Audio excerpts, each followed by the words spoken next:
It's happened again. This is the tradition that at the end of what here feels like a week, but has in fact been probably just several hours, I get together with my friend Amalia Gnanadesikan, and we talk about how do we wrap this up. First of all, I should thank everybody who's still with us, everybody who's been with us, everybody who's watching this on video when we've posted it after the end of the day. This has been another epic occasion, and I can't tell you how glad I am to see so many people pursuing these issues in so many different directions. And I feel as if a field that did not exist 15 years ago is now alive and well.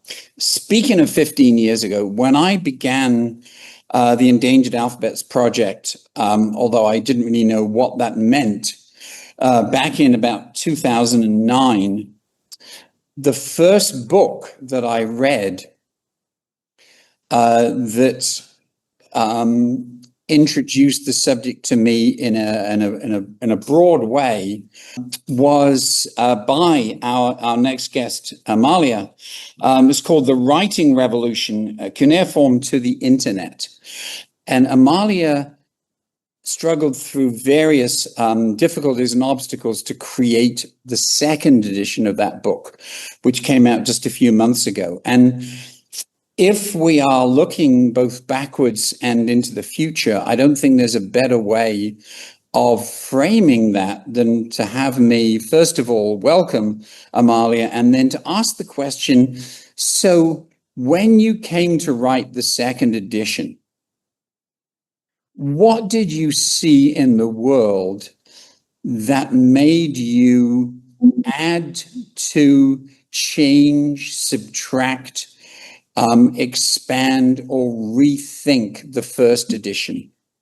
What were the differences, and what had you been watching as you've been looking with this grand historical vision at writing now for, this part of your professional life? Well, I found that I needed a whole new chapter. In the last couple of decades of history, we've added an entire new chapter to the history of writing. And in fact, I called the chapter Writing Goes to Bits. And because what we have done in the digital age is reduce writing to a collection of bits. But I also wanted to give this sense of diversity, that when something goes to bits, it's sort of all over the place. And so, yes, we've digitized writing, and that has meant a remarkable number of changes, some of which we have seen today with the font design and the VR and everything.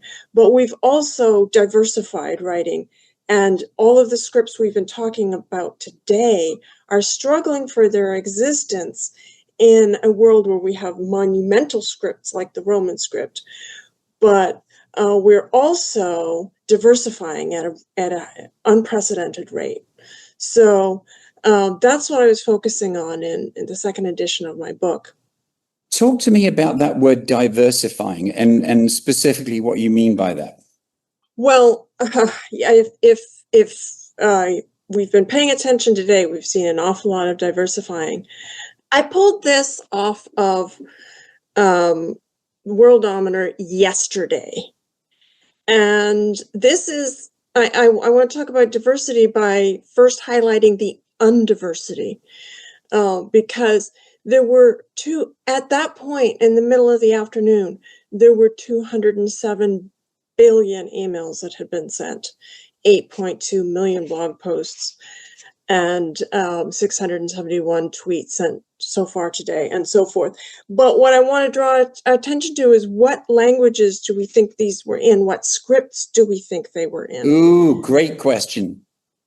Right? And I was reminded of the expression, water, water everywhere and not a drop to drink, because this is writing everywhere, and not a word in whatever script we were thinking about today. And so this is the challenge we're up against. If we're seeing diversity, it is in the face of tremendous adversity.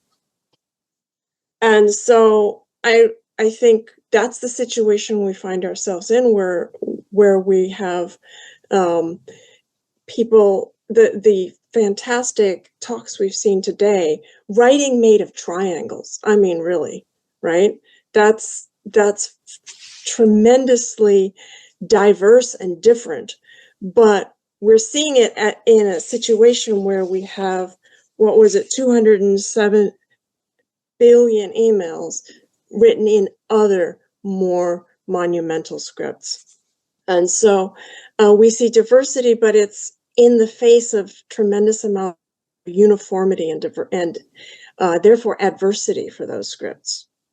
That is a spectacular stat that you gave us there. And so, yes, when I was actually at a conference in London in October, and it was a conference about AI, about which everybody knows I have extremely mixed feelings. But one of the things that I got a chance to talk about is I have a belief that the internet always does two opposite things simultaneously, or always drags you in opposite directions simultaneously. And Absolutely. And I could never have done the research that I've done without the internet, even while recognizing its homogeneity and its hegemony, to use two long words beginning with H. Absolutely. One of the things that gave me cause for optimism in the last year is that there is a guy called Satdeep Gill who works for the Wikimedia Foundation, and he is part of a small group of criminals that include Pippa and myself. And at our invitation, he undertook this really interesting thing that I think he called the Index Scripts Project, something like that. And what we decided to do was to use Wikipedia pages as an opportunity to invite people who are from minority communities and write in minority scripts to use those pages as kind of cultural gathering points. So instead of Wikipedia acting just as an encyclopedia, where essentially somebody gathers, an authority gathers a bunch of information and then kind of puts it out, we were like, if you create a page for a particular community and invite them to populate it, then it becomes a place where they can start bringing cultural images, for example, which Wikipedia handles in one particular bucket, or historical information, or use of the script, or whatever. And this was extraordinarily successful because Wikipedia is very citizen driven. And these were Wikimedians, volunteers, who were kind of getting the word out into these various communities that here was this kind of interactive opportunity.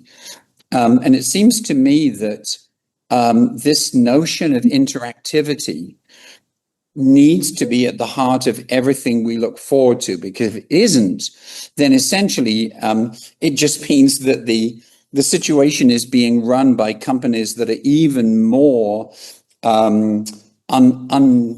unapproachable and unmalleable and make even more money than anybody's ever dreamed of. So I'm wondering whether what you see as interactivity possibilities in terms of writing as we look in the future. Well, I absolutely agree with you that AI is our best friend and our worst enemy at the same time. And that's, I think, especially true for minority scripts. And so it's absolutely the case that we're going to have to intentionally use the technology that's there, the AI technologies. And if I manage to share my screen again, I have something that kind of illustrates what I see as the need and the place where we can use AI interactively. And that is something I call the native script effect. Because what happens is, for a person of a minority culture, they have one language they speak at home, and they have another language maybe that they learn at school. And if they then become literate, they learn a script. It is the script of that school language. And so now the native script, the script the person is most comfortable in, is the one associated with the school language and not the home language. And so when the home language goes to be written, it is not going to be, generally speaking, in its own script. The person writing is going to assume that the school script is natural, and that is just how you write. And this dynamic is what has caused the fact that there are these blockbuster scripts in which billions of emails are being written every day. You and I, Tim, we use the Roman alphabet, and neither of us, last I checked, were Romans. But this is how it happened. But here's where the interaction with the AI comes in, is if we use AI as their transliteration ability as a bridge technology, what we can get in this, we can change the diagram. So what we can have is transcription between script 1 and a newly developed S2. And so that the people, the old fogies who have been to school and learned S2 can still read the documents S1, can still read those S1 documents. Children can be taught S2, and the AI will be used to allow them both to access the same materials. Because after all, a new script or an endangered script is, if you don't have enough material to read in that script, then people are not motivated to use it. And so what you get instead is, hopefully, here's my cautious optimism, that we can use AI to as a bridge technology to sort of scaffold these minority scripts, and then those home languages can have their own scripts. So I'm really glad that you mentioned the role, whether conscious or kind of sort of assumed, of schooling and all of this, because having just found that stat about Denmark and the fact that they're no longer, the official government postal service is no longer going to be delivering letters. What I discussed, I saw another piece which I found really interesting, which is that in the schools, they are making a conscious effort to, first of all, not allow phones in, and secondly, to encourage handwriting at all levels for learning. And this is even true, by the way, that where social centers are banning phones, because, as they point out, if you're on your phone, you're not being social. And this, to me, raises this really interesting question about the role of the school, because, as you've pointed out, the role of the school may well be simply to kind of cement the status quo in terms of authority. In the United States, in particular, there is a tendency to delegate the future of writing by saying, are schools going to start teaching cursive again? In my mind, first of all, that's a huge mistake because many people hate writing by hand because of the way that they were taught to write cursive. And as a result, they feel as if they have like permanent arthritis in their writing hand. But secondly, I think what the Denmark experience shows is that even if the schools do encourage use of handwriting and multiple scripts, if the main mechanism for disseminating information turns into digital forms, in other words, emails and parcels, basically, then when is anybody actually going to use that handwriting? And when is anybody going to use the S2 that they're learning? And it seems to me that is it's almost like a forum question. It's almost like a public interest question, almost a public health question. You know, how Yes. Okay, thank you. Tell me why you leapt in with that emphatic point of the finger. Because I have a prediction, and because my stance today is cautious optimism, and so I was looking for things to be optimistic about, handwriting about, and here's my prediction: handwriting is going to get a boost from the wellness movement. Yep. That handwriting is going to be like yoga, like deep breathing, like all kinds of other things that we've realized, like health food, that we've realized are good for us, and that there are practices associated with that that we can use to improve our mental and physical health. And my prediction is that partly because of the work you're doing in your book and other things like that, that handwriting is going to become part of the wellness movement. I love that theory. I was actually interviewed by one of the writers for the Washington Post Book World about 10 days ago, who was really struck by this, and apparently they're going to do something about it as well. And of all things, I was invited by an organization of retired CEOs to talk about handwriting and brain health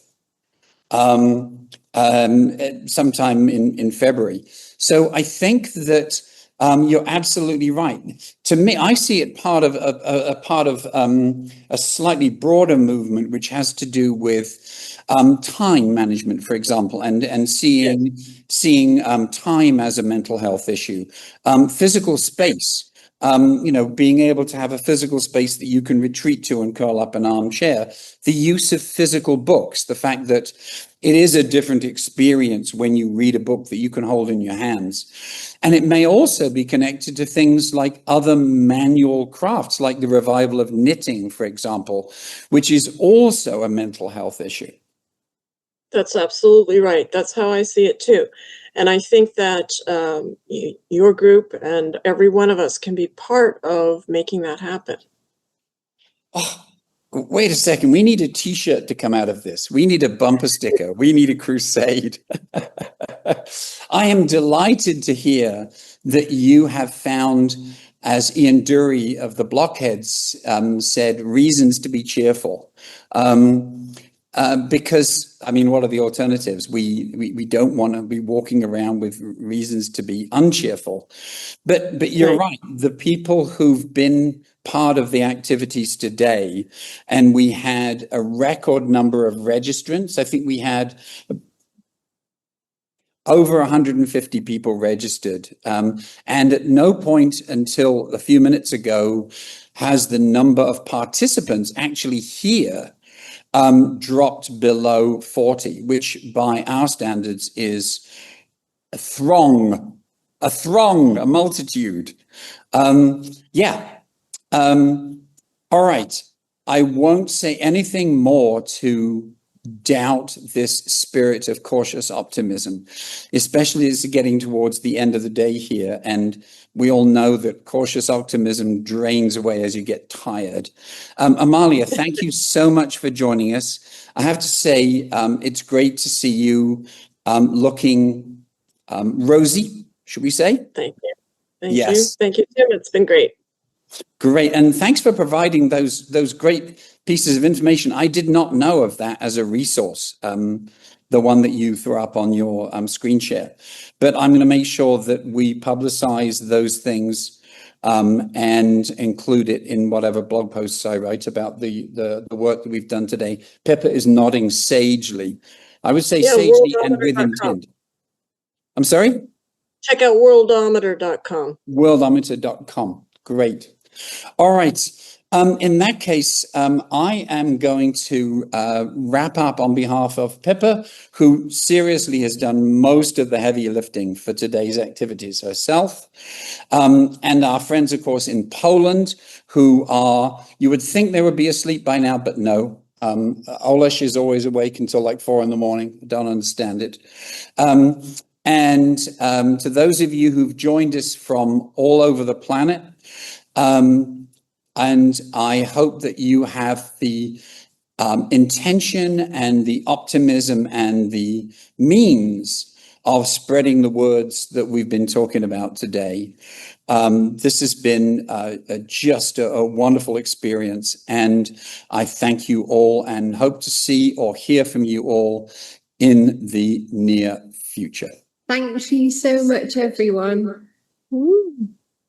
Finally, I've got an echo right at the end of the day.